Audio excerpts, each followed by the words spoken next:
Hola, ¿cómo les va? Este es un nuevo episodio de Transición Ecosocial, un podcast que lo hacemos Gabriel Sicchini y quien les habla Danilo Castelli. En este episodio vamos a analizar, seguir en la serie de la lucha mundial por los recursos, pero con la guerra de Irán, que es algo que sucedió en estas semanas.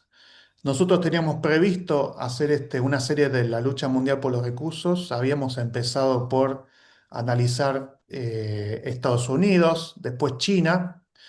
Cuando estábamos planeando el episodio sobre Rusia, sucedió la guerra de Irán y bueno, tuvimos que reagrupar, por así decirlo. Em, que perdón, me corrijo, no es la guerra de Irán, es la guerra contra Irán, ¿no? Porque esa es una de las narrativas que imponen como este, el país agredido como el protagonista, o como la causa. Bueno, ¿en qué tenemos que repasar? Porque tenemos que repasar la perspectiva de este canal, ¿no? Y por qué es importante para este podcast analizar la guerra contra Irán. Porque ya hay muchísimos podcasts y canales escritos, gente que analiza la guerra contra Irán de una perspectiva geopolítica y lo hace de una manera mucho mejor de lo que podemos hacer nosotros, porque esta gente tiene equipos, tiene analistas, etcétera, todo un equipo de producción detrás, ¿no? El aporte original que nosotros en este canal podemos hacer es la perspectiva del colapso, ¿no? Es poner todo lo que está pasando en los últimos años, en el presente y en el futuro inmediato, dentro de este proceso histórico, ¿no? Que de larga duración, que se llama el colapso civilizatorio. En este caso, el colapso de la civilización capitalista global, ¿no? Que es el primer colapso global. Todos los colapsos civilizatorios anteriores fueron regionales, o incluso como mucho continentales, ¿no? Como el Imperio Romano, el colapso de la Unión Soviética, etcétera. Acá estamos viviendo el colapso de la primera civilización global, ¿no? Donde están interconectados todos los países, que es el capitalismo. Desde esa dinámica de colapso se tiene otro entendimiento de la geopolítica, ¿no? La geopolítica como el estudio de la competencia de los estados por los recursos, los territorios, los mercados, ¿no? Que se analiza a veces y tiene como una pil de analizarlo como una partida de ajedrez, ¿no? Donde cada jugador tiene su juego. El objetivo es la dominancia. Obviamente hay jugadores que son más espectadores, ¿no? Los países menos poderosos militarmente, económicamente. eh, y bueno, los países más poderosos. Por eso nosotros habíamos empezado con un plan de analizar Estados Unidos, China y Rusia, ¿no? Como los tres países, los tres imperios del momento, ¿no? Y después habíamos hablado, creo, con Gabriel, de hacer un episodio sobre los países medios, que se les llama, ¿no? Que no son del tercer mundo, no son subdesarrollados, pero tampoco son tan grandes, generalmente países europeos, Canadá, Japón, ¿no? No son tan grandes como los otros tres. Y bueno, nos agarró la guerra contra Irán, donde hay muchos análisis, repito, ¿no? De quién va ganando, de por qué es la guerra, del rol de los archivos Epstein en el seguidismo de Estados Unidos respecto a Israel, ¿no? La política interna bueno, de Estados Unidos, de Irán. Eh, y la idea nuestra es ponerlo en contexto de que está previsto, ¿no? En este colapso civilizatorio que está sucediendo precisamente por la crisis ecológica, ¿no? Y el declive de materiales, sobre todo energéticos, como el petróleo, ¿no? El declive de los recursos. Entonces, el juego de cada potencia es, bueno, me tengo que quedar con más recursos que los demás. ¿No? Asegurarme de mi supremacía es asegurarme de los recursos, del petróleo, de las tierras raras, del cobre, bueno, minerales que son estratégicos para la tecnología, y sobre todo también para la tecnología militar. Entonces cada potencia está viendo cómo no se queda detrás, o cómo se adelanta al rival, o por lo menos cómo hace que el rival pierda posiciones, ¿no? Y la guerra contra Irán hay que ponerla en este contexto. Si bien Israel tiene sus propias razones, el régimen genocida y de aparte de Israel tiene un proyecto mesiánico de un gran Israel, ¿no? De expandir el territorio ocupando Líbano, Irak, bueno, multiplicando el tamaño de Israel. Parte de Eh, Siria también. sí, parte de Siria, bueno, vos ves el mapa de lo que pretenden y es una locura. Y para hacer eso van a necesitar una gran matanza de gente. Pero lo primero que necesitan es quitar del medio Irán, porque Irán es la principal amenaza. Y sobre todo un Irán que tuviera armamento nuclear. Por eso hubo tanto énfasis en los años anteriores de lograr, sea por diplomacia o por sanciones económicas o directamente por operaciones militares de asesinatos, de que Irán no tenga su propio programa nuclear, ¿no? Porque un Irán con una bomba nuclear le exigiría a Israel abandonar ese plan a largo plazo de expandirse, ¿no? Le pondría límites al expansionismo israelí. Y un Irán nuclear a Estados Unidos le pondría límites a su deseo de dominar el Medio Oriente, ¿no? Y asegurarse los recursos de esa zona.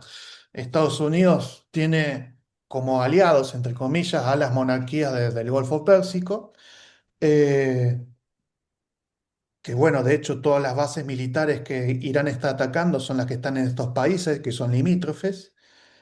Y bueno, ese es el juego, digamos. El juego es apropiarse de los recursos en un mundo donde los recursos están en declive. Por lo tanto, este tipo de guerras esta no va a ser la última guerra por los recursos, ¿no?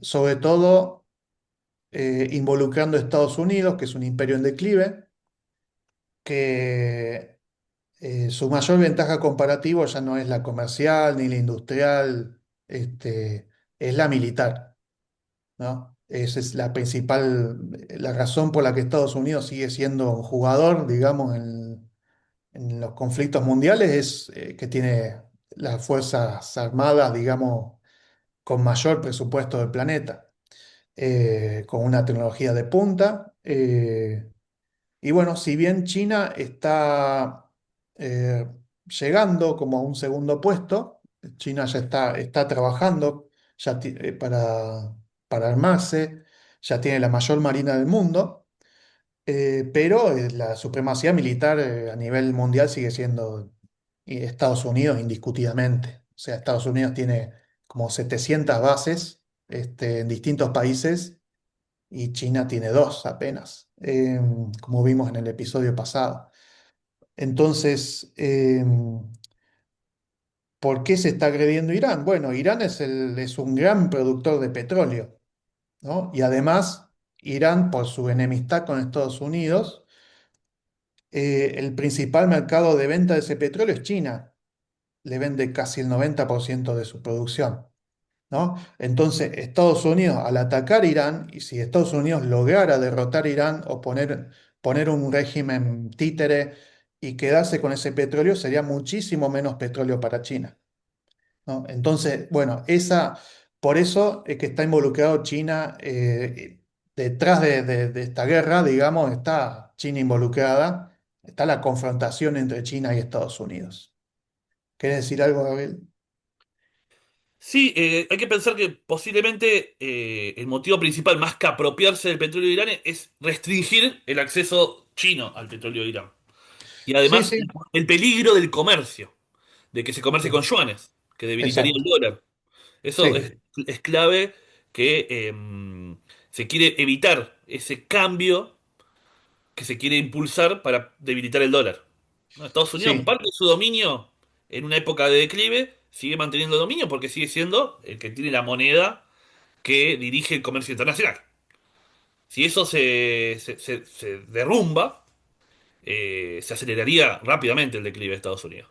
Es clave exacto. el dólar. Seguir Claro, ese es manejando el dólar como moneda de cambio. el sistema de petrodólares que Sí. fue establecido en los 70 cuando Estados Unidos decidió abandonar el patrón oro. Entonces, para que funcione la supremacía del dólar a nivel global, se tiene que asegurar que todos los países productores de petróleo vendan el petróleo en dólares. Entonces, como Irán no está haciendo eso, es un país enemigo. Entonces, como Venezuela no estaba haciendo eso, o había empezado a dejar eso, a dejar de hacer eso, había empezado a vender el petróleo en la moneda china, ahí Estados Unidos decidió invadir, no por la democracia, no por los derechos humanos, ¿no?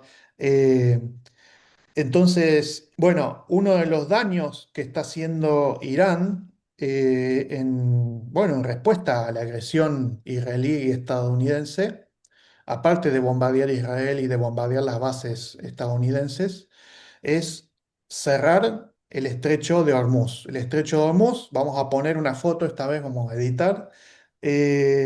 Bueno, es un cuello de botella marítimo, ¿no? Por donde pasa eh, una gran parte, una cuarta parte del petróleo que se comercia mundialmente, ¿no? Que sale de distintos países del Golfo Pérsico.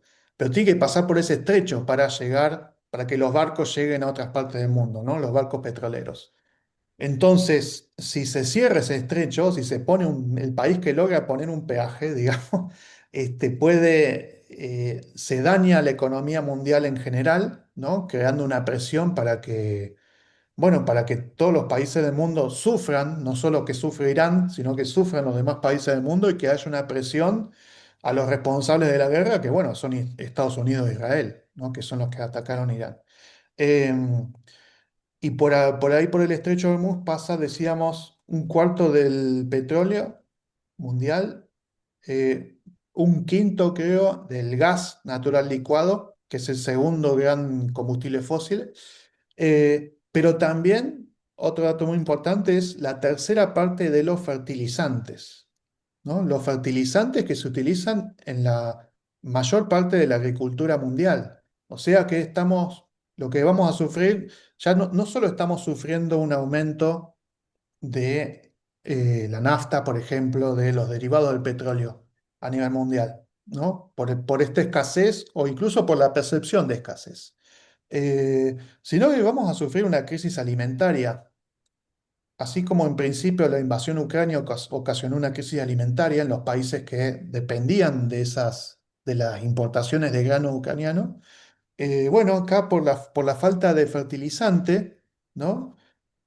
Vamos a sufrir una baja en el rinde de los cultivos, ¿no? Y por lo tanto en los alimentos en general, sobre todo en aquellos países que tengan una agricultura de monocultivo, de cereales transgénicos, ¿no?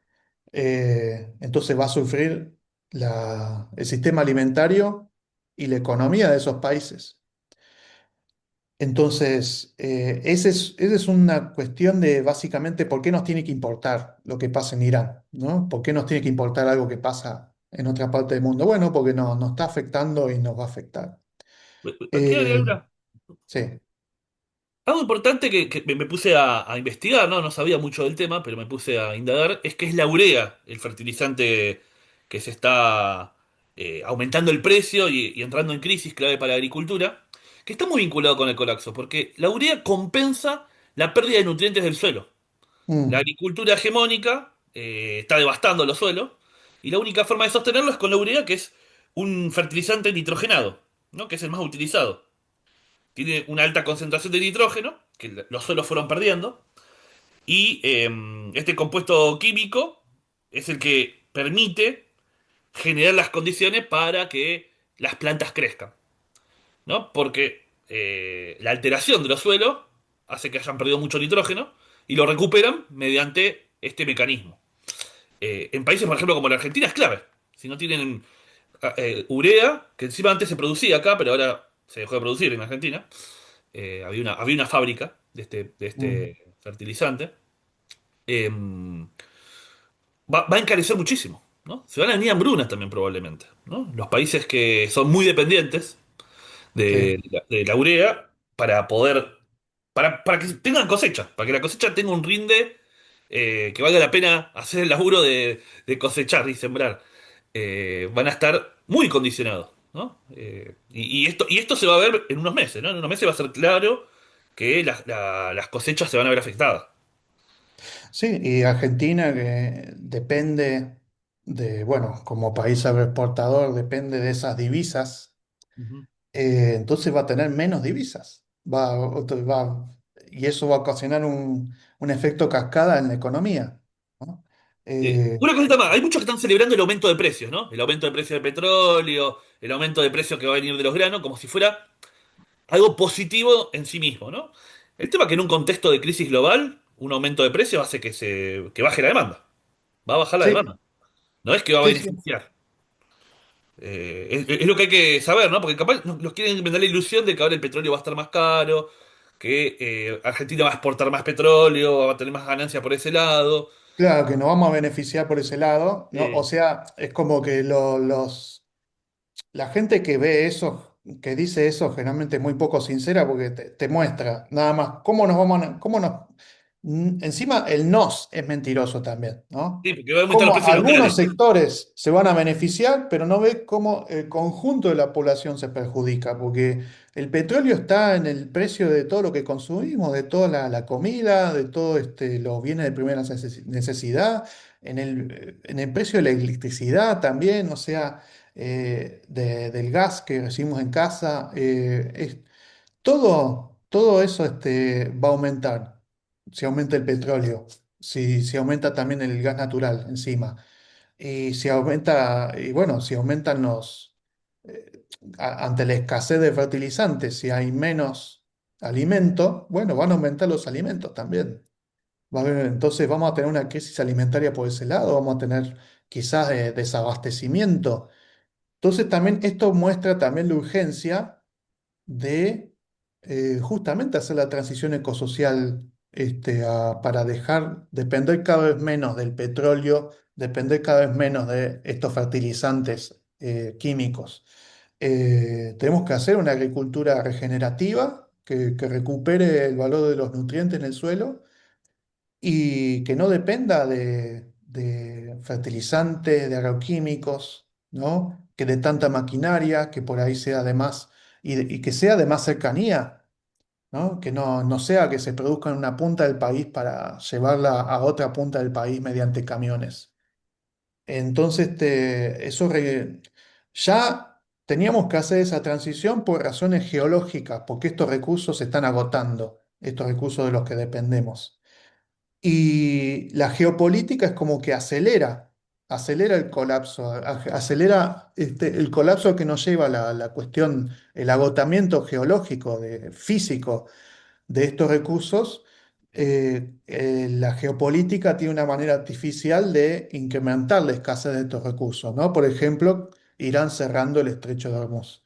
Eh, entonces, lo único bueno que podría salir de esto es darle más fuerza, por ejemplo, a la transición agroecológica, diciendo, bueno, no vamos a recibir, o sea, haciendo que al agricultor el costo del fertilizante sea tan alto, el costo de los insumos que necesita sea tan alto, y el rinde sea tan poco que le convenga pasar a la agroecología, ¿no?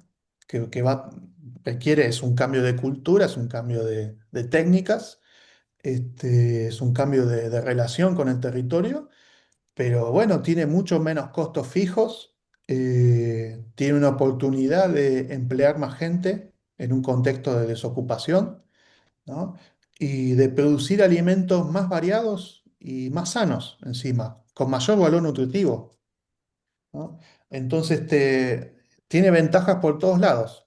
Por ahora, por ahora hay una inercia de que la agricultura convencional parece, bueno, o tiene en algunas partes del país mayor ventaja económica, mayor rinde, ¿no? La agricultura que usa transgénicos, que usa agroquímicos y qué es para la exportación, ¿no? Bueno, el tema también va a ser qué pasa cuando, no sé, los países nos dejen de importar la soja, ¿no? O el país que nos compra le compre a otro, o decida producir él, ¿no? Entonces, anticiparse, tener todos los huevos en una sola canasta nunca es inteligente, ¿no? Entonces, bueno, ahí la guerra contra Irán lo que va a aportar va a ser más caos, ¿no? Pero caos en el contexto del colapso que ya está produciéndose, ¿no? Y a nosotros, ¿por qué nos tienen que importar a los argentinos, ¿viste? Porque los iraníes son,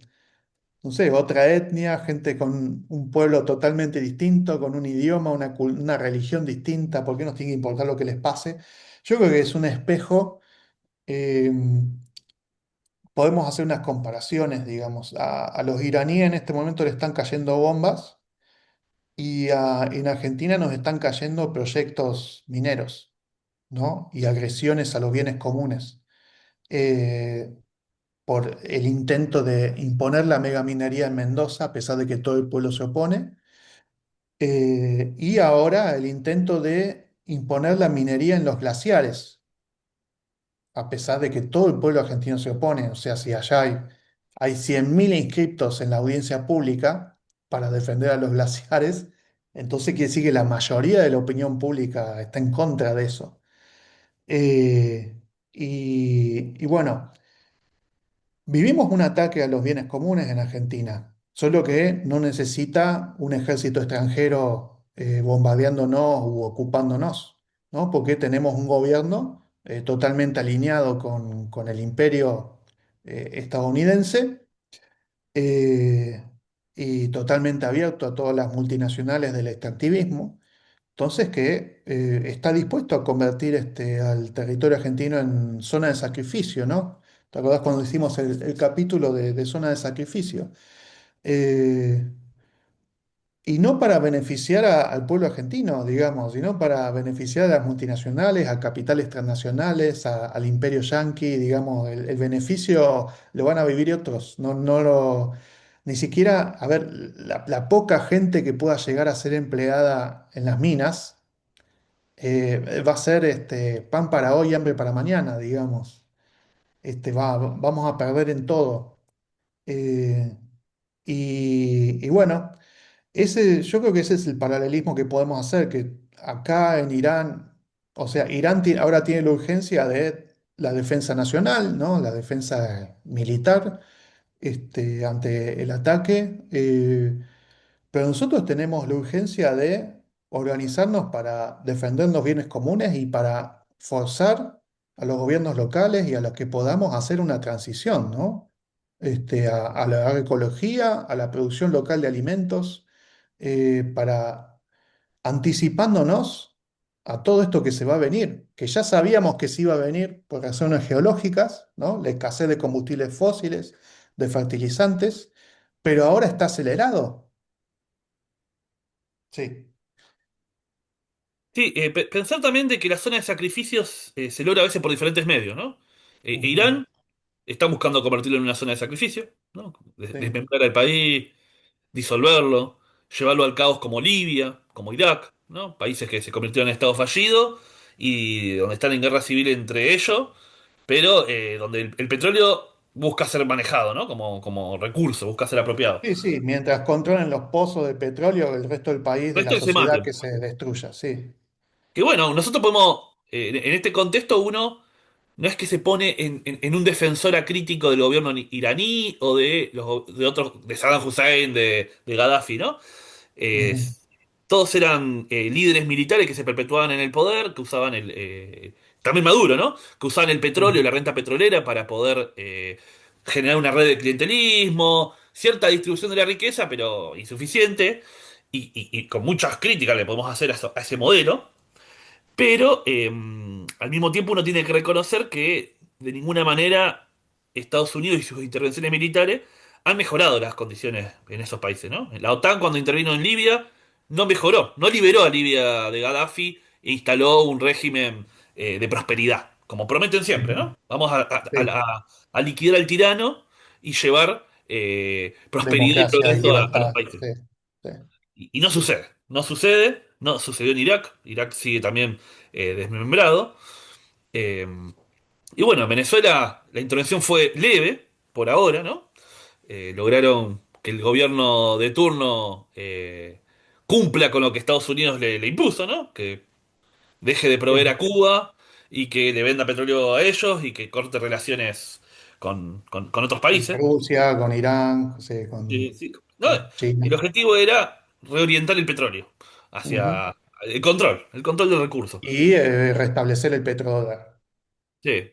Pero sabemos que si en Irán, en Venezuela viene un gobierno que quiere reorientar los recursos a como estaba en la época de Chávez y Maduro, seguramente no se lo va a dejar gobernar, ¿no? Pues ya se siente un precedente esto.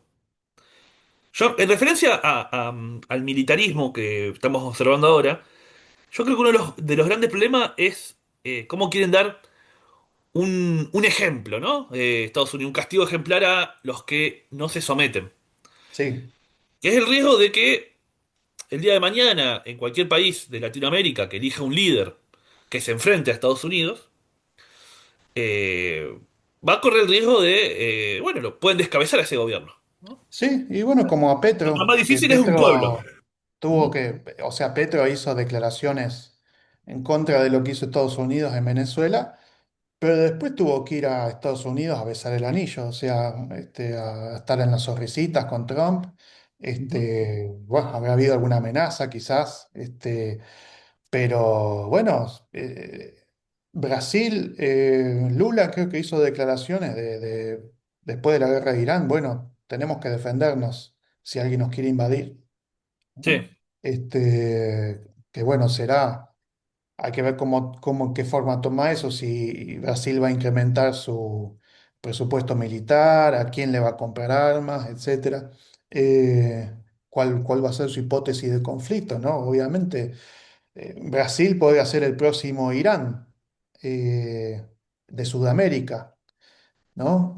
Un país con una población enorme, un territorio enorme, casi un continente, y Bastante que, recurso petrolero también, ¿eh? Porque tiene bastante. sí, y que quizás se le pueda parar de manos a Estados Unidos y decirle un hasta acá, ¿no? Que, bueno, va a ser un alto precio, como está pagando un alto precio el pueblo iraní, ¿no? Pero bueno, el tema es si Brasil, si todos los países sudamericanos que limitamos con Brasil somos aliados en eso o nos convertimos en nuevas monarquías del Golfo, ¿no? Y se permite, por ejemplo, tener en Argentina bases militares yanquis amenazando a Brasil, ¿no? O en Perú creo que ya tienen bases militares, en Ecuador querían ponerlas, en Colombia las tienen por todos los años de Plan Colombia. Bueno, em, el tema es ese, ¿no? Que en un futuro la actual agresión a Irán se puede repetir acá en Sudamérica, ¿no? Contra algún país que saque los pies del plato. Bueno, algo que sucede es que esta guerra puso al descubierto la cantidad enorme de bases militares que tiene Estados Unidos rodeando Irán, ¿no? Sí, Que yo me acuerdo de haberlo visto, pero te sorprende, ¿no? Ver esa cantidad. Y también es sí, interesante sí. que Irán atacó, ¿no? Pero cómo se naturalizó, ¿no? Tener bases militares norteamericanas, que en América Latina también pasa. Las bases militares que hay también están rodeando el Amazonas, rodeando ciertas zonas, ¿no? Orientado a un control de determinados territorios estratégicos. Ujú. Eh, y bueno, pienso que algo a retomar, ¿no? Es fuera yanquis de nuestros territorios, ¿no? Fuera bases militares. La lucha Sí. antiimperialista, a retomarla, que nunca se fue, pero que fue opacada, invisibilizada por un tiempo, ¿no? Sí, El hecho igual de que- pero con un rechazo también del nacionalismo cabeza, que y sí, básicamente es, qué sé yo, en vez de que una multinacional extranjera venga a contaminar el agua, que sea una empresa nacional o del sí. Estado, ¿no? Como si eso le fuera, si la bandera con la que se hace, con la que se destruye un bien común. fuera a cambiarle algo a la población que depende de ese bien común, ¿no? Eh, sí, totalmente, tendría que ser una unión latinoamericana, pero en defensa del bien común, ¿no? No solo en defensa de un imperio, sino defendiéndose del capitalismo. Va a tener que ser anticapitalista también, esa unidad, porque si no, no queremos ser colonia de Estados Unidos, pero ¿qué? ¿Vamos a ser colonia de China? Entonces seguimos siendo colonia, ¿no? ¿Vamos a ser independientes? Bueno, ¿para qué? ¿Para oprimir a otros o para autodeterminarnos? ¿No? Todas esas son discusiones que se tienen que dar. No es solo quitarse una bota de la cabeza, sino también decidir qué vas a hacer con tu vida, ¿no? Entonces, hay una discusión de principios que da. ¿Tenemos que imitar a Estados Unidos? ¿Que queremos liberarnos de Estados Unidos para hacer lo mismo que Estados Unidos? ¿No? Para tener una sociedad así de crecimiento económico infinito, de explotación de todos los recursos naturales, de consumismo, ¿no? ¿O nos interesa más el buen vivir, otra manera de estar en el mundo? Entonces, eso también tenemos que lograr que la discusión vaya por ese lado, ¿no? Porque el nacionalismo es otro callejón sin salida.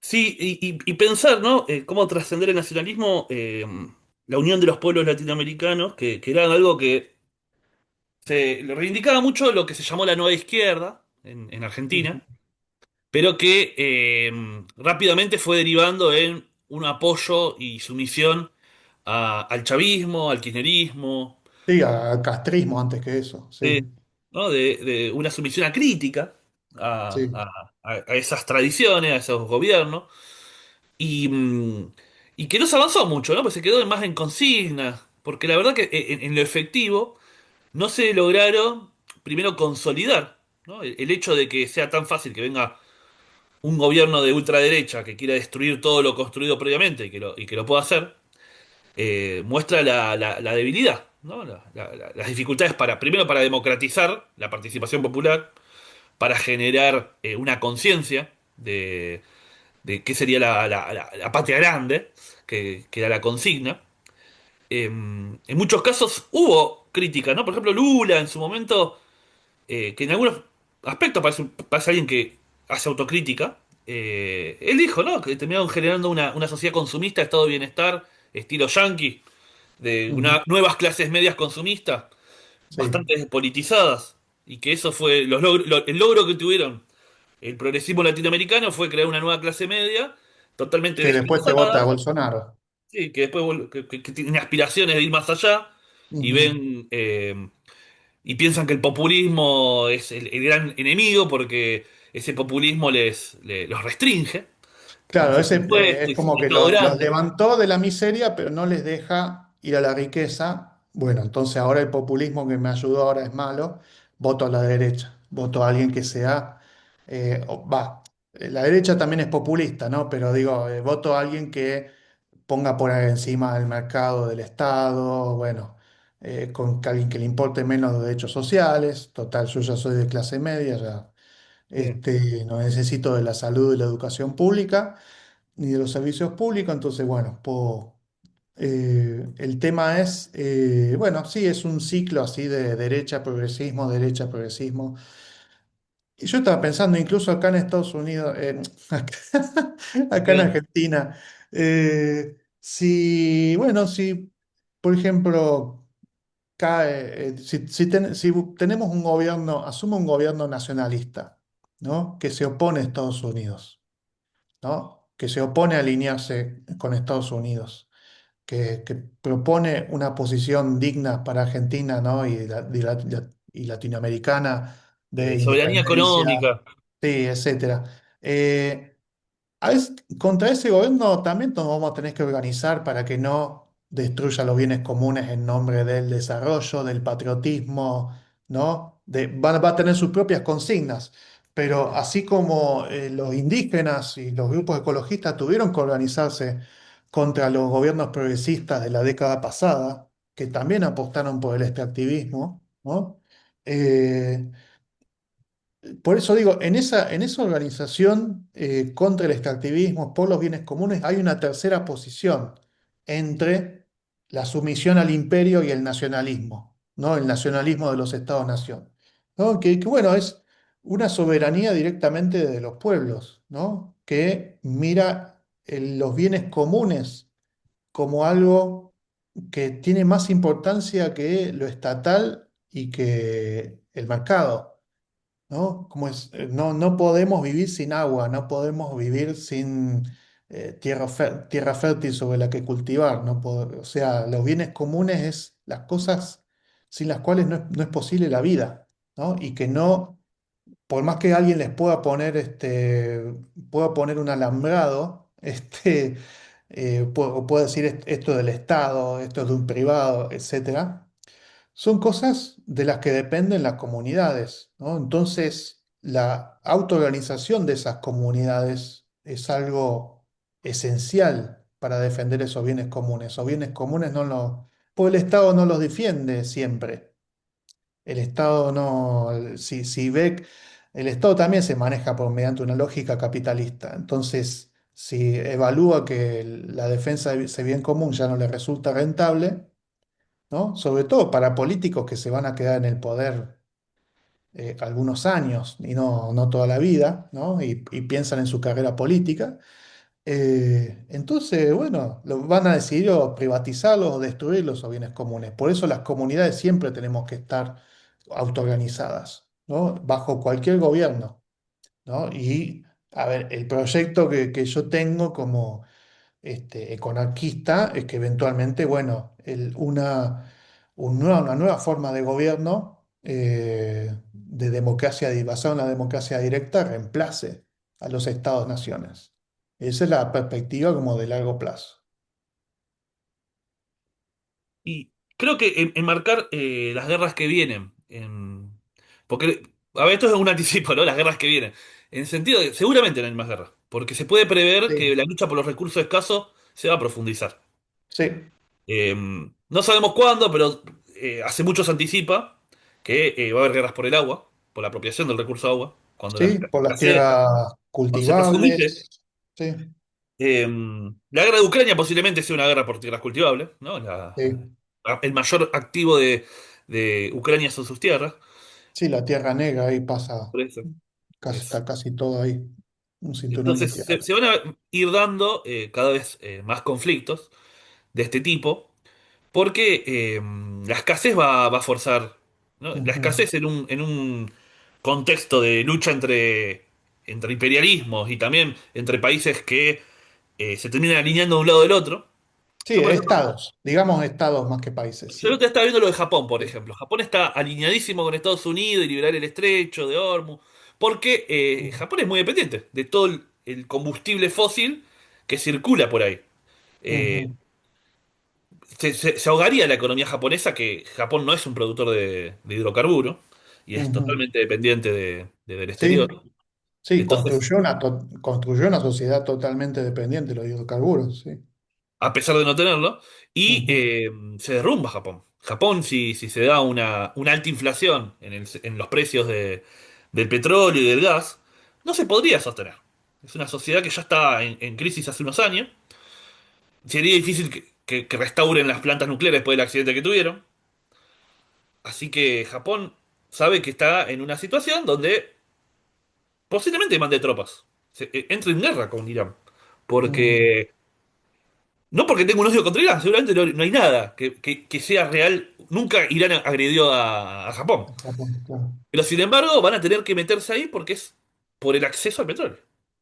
O nos metemos en esa guerra o nos hundimos. O Y por cambiamos de eso, bando, eso sería la sí, otra. O sí, cambiamos pero de también bando. sería, sería difícil, ¿no? Porque Sí. justamente quien gobierna Japón ahora es un Ah, gobierno de bueno. derecha alineadísimo con Estados Unidos. Sí, bueno, pero los gobiernos pueden cambiar, o sea, así Sí, como el pueblo quien puede. gobierna Argentina ahora también está alineado con Estados Unidos, pero Sí, sí, es este, probable que después venga alguien totalmente alineado con China. sí, Eh, sí, conociendo nuestro sistema político, sí. Bueno, mirá, yo para no perder el hilo, digamos, haría una recapitulación. O sea, bueno, seguimos en esta serie de la lucha mundial por los recursos. Hicimos este desvío que teníamos planificado seguir con Rusia, estamos con Irán. eh, hacemos, ponemos esto, la guerra contra Irán, en el contexto de lo que ya está anticipado de la guerra por recursos, las guerras por recursos que están sucediendo y que van a seguir sucediendo, ¿no? En el marco de un planeta que se está, donde esos recursos estratégicos que usan los estados están en declive y donde los estados más poderosos se los van a querer asegurar para ellos, ¿no? China lo hace mediante tratados comerciales, Estados Unidos, siendo un imperio en declive y teniendo el mayor ejército del mundo, lo hace mediante la fuerza. Eh, Irán, bueno, que no, el gobierno de Irán obviamente no es santo de nuestra devoción, nosotros seríamos perseguidos en Irán, vos y yo. Este, Y bueno, se tiene que, para ellos esta guerra es una cuestión existencial, ¿no? Porque es básicamente, la guerra es para convertirlos en colonia energética de Estados Unidos, de Occidente, por así decirlo, de Estados Unidos. Eh, y para que, bueno, sean sumisos ante los planes expansionistas de Israel que quiere dominar el Medio Oriente. Eh,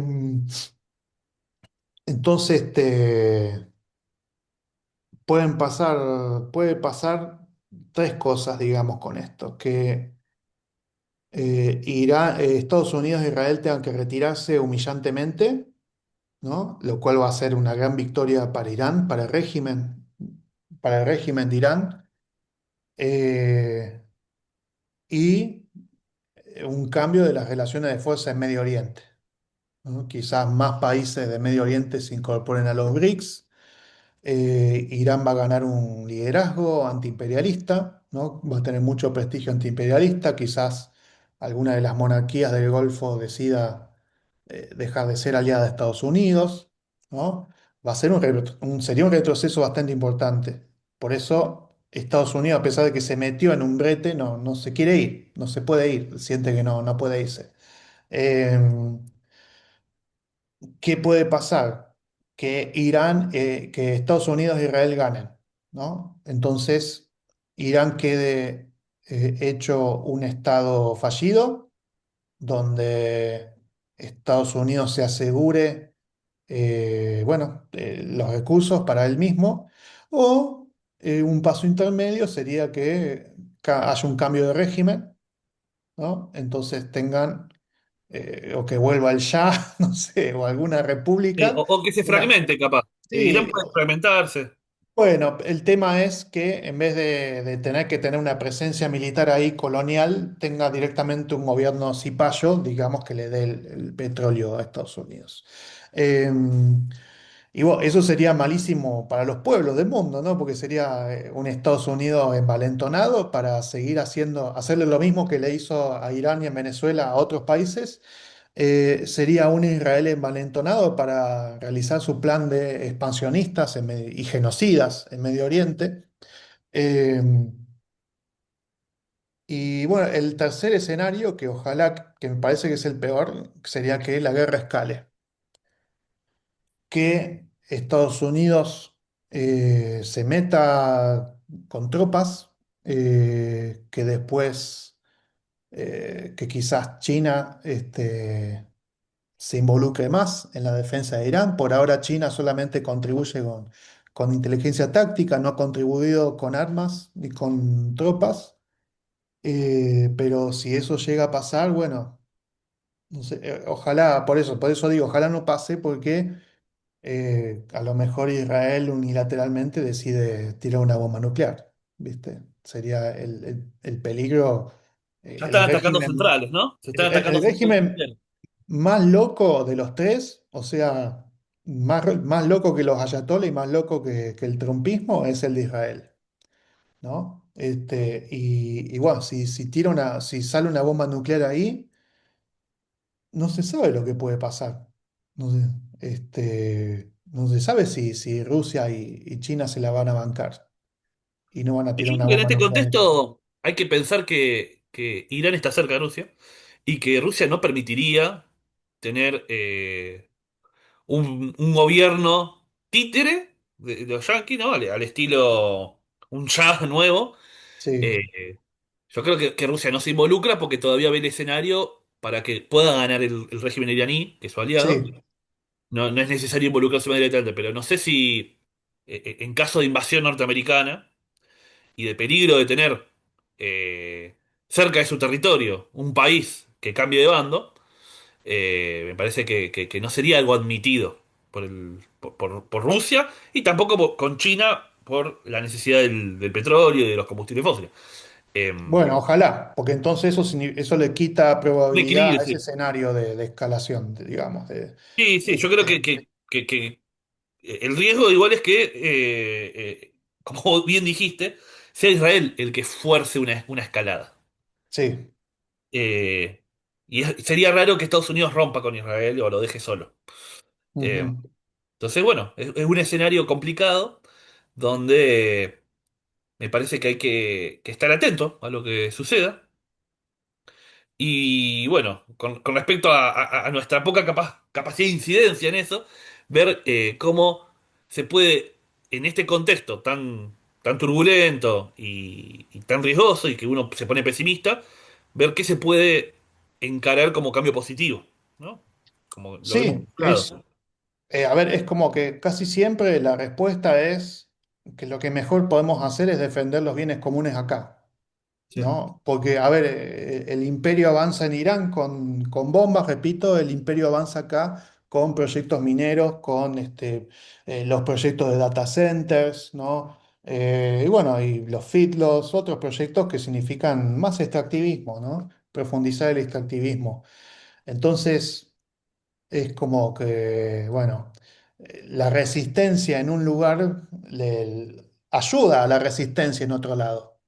¿No? Porque entonces si vos resistís más acá, quiere decir que el imperio tendrá que consumir más energía, ¿no? En equiparar, digamos, tendrá que poner más fuerza acá. Y si tiene que poner más fuerza acá, tiene que poner menos fuerza allá, ¿no? Entonces, es como que son varios huecos que tiene que tapar. Entonces, multiplicar los huecos, ¿no? A lo mejor sea la mejor estrategia.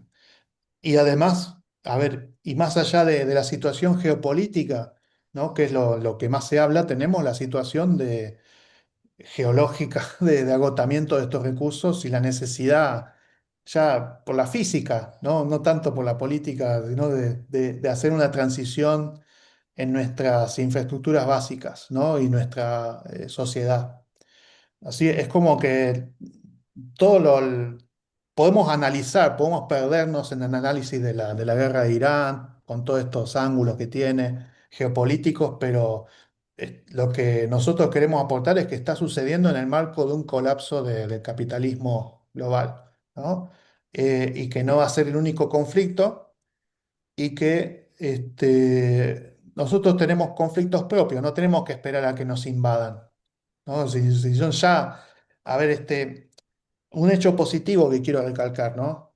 En Argentina hay una agresión del Estado-Nación, ¿no? Y de varios estados provinciales contra los glaciares, que son un bien común, ¿no? Porque de ahí viene la provisión de agua para muchísimas poblaciones cercanas a la cordillera de los Andes.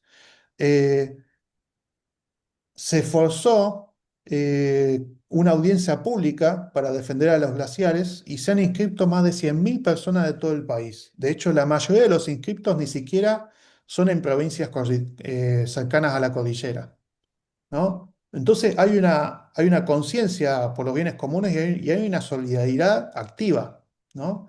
De unas poblaciones con otras. Entonces, para mí eso es una señal de esperanza bastante fuerte, ¿no? Y que es por este lado. Y Esta no es hay la licencia social, ¿no? resistencia, esta es la resistencia que tenemos que hacer ahora, y la estamos haciendo. Me parece importante esto de que no hay licencia social y profundizarla, ¿no? Creo que este gobierno ya sabemos que estaría totalmente entregado al extractivismo, pero tampoco depositar confianza en que la oposición podría ir Ujú. por otro camino, sabemos que no. Pero el pueblo sí puede tener una tercera posición, una posición alternativa, forzar a gobiernos que quieren tomar el camino de la devastación ambiental y de entrega de los recursos, eh, frenarlo, ¿no? Frenarlo, porque al fin y al cabo quieren ser reelectos los gobiernos y si ven que pierden todo apoyo producto de estas medidas de inconsulta, de estas arbitrariedades que quieren imponer, eh, pierden la base de apoyo, ¿no? Incluso en Sí, provincias que han sido votados, todos sabemos acá que Mendoza ganó, y por mucho, Milei. Pero el pueblo, gran parte de sus votantes seguramente ahora están en contra. Y eso puede crecer y alimentar esa toma de conciencia. También ¿no? En provincias como Córdoba, en distintos lugares donde el gobierno logró un gran apoyo, a charlar con los vecinos, con la gente que lo apoyó y marcarle, ¿no? Señalar que este gobierno no es tan distinto al anterior, en muchos aspectos sí, es peor, y que no le interesa que crezca el bienestar popular, sino los intereses tanto foráneos como de un grupo empresario local, que son los únicos que se van a beneficiar del extractivismo. Y eso exacto. para mí es clave difundirlo, ¿no? En clave de divulgación, que lo entienda todo el mundo, que se sepa Sí, que este modelo no es para el bienestar del pueblo, como te lo venden, no es que va a generar trabajo y prosperidad, sino que va a enriquecer a unos pocos y nos va a robar el futuro. Poder marcar eso es clave. exacto, exacto.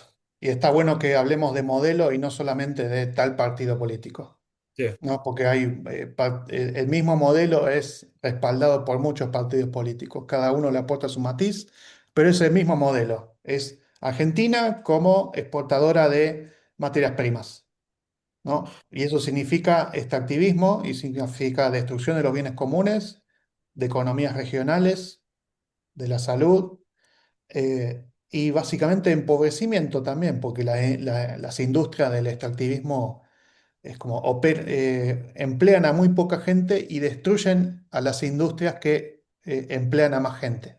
Destruyen a la agricultura, destruyen al comercio, destruyen bueno, a otras industrias que podrían existir si el modelo del país no fuera este. Bueno, por mi parte no creo que no tengo nada más que agregar. No sé si podríamos cerrar. ¿Qué te parece? sí, sí, me parece que ya estamos bien. Bueno, espero que les haya gustado este episodio. Bueno, valoramos mucho el feedback que nos puedan dar. Así que vamos a ver, ahora tenemos que evaluar con Gabriel con qué seguimos, ¿no? Creo que la lucha mundial por los recursos se puede abordar desde varios aspectos más, desde varios actores. Nos hemos olvidado un poco, en general, digo, de la guerra de Ucrania, ¿no? Porque cuando se produce el ciclo de noticias, una cosa tapa la otra, ¿no?